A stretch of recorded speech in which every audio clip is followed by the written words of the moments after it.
the Empire. That is such a fundamental part of Star Wars, and we get to see that in such a more nuanced, interesting detail in Andor.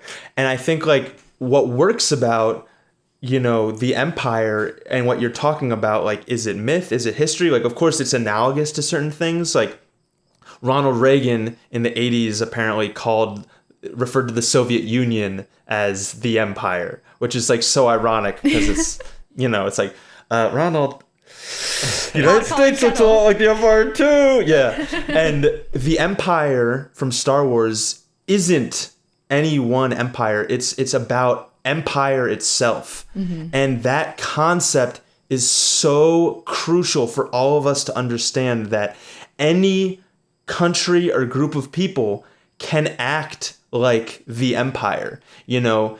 And I think that's something that Israel is wrestling with right now and having a hard time coming to terms with, to the extent of like, can people that has been victimized in the past and has been underdogs, even they can act like an empire. And so I think it's important to not ever think of like the empire as representing like one specific, like, and that would be the limitation of if we were to make like a, you know, a historical fiction. It's like, oh, okay, well, I think like, you know, it's often talked about how like the empire was inspired by the Nazis, and, you know, we were raised where, you know, Nazi Germany was the ultimate evil empire.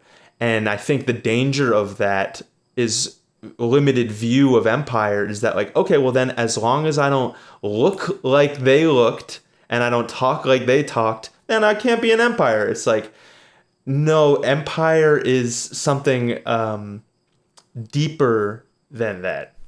Well, maybe we can, like, what are the qualities and behaviors of empire?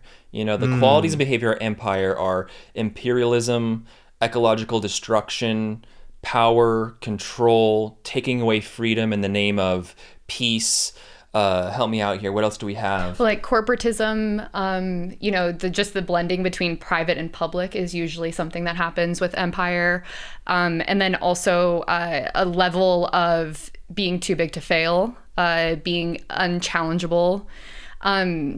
You know, I just want to say, like, I really resonate with what you're saying, Alex. And I'm really glad that you brought that up, because one of the things that I find a bit concerning about one of the ways that we can maybe allegorize Star Wars is by turning Emperor Palpatine. And it's not saying that Emperor Palpatine is not like Trump. It's not saying that. But there's a lot of ways that we can have Emperor Palpatine in the world. And, you know, I think one of the things that is elucidated in Andor is that so much of, so much of the horrors that the Empire is enacting upon the world you can see how they're applicable to our world. But it's important to recognize that under every president, under every leader for the past several hundred years, they've been enacting the same story of empire.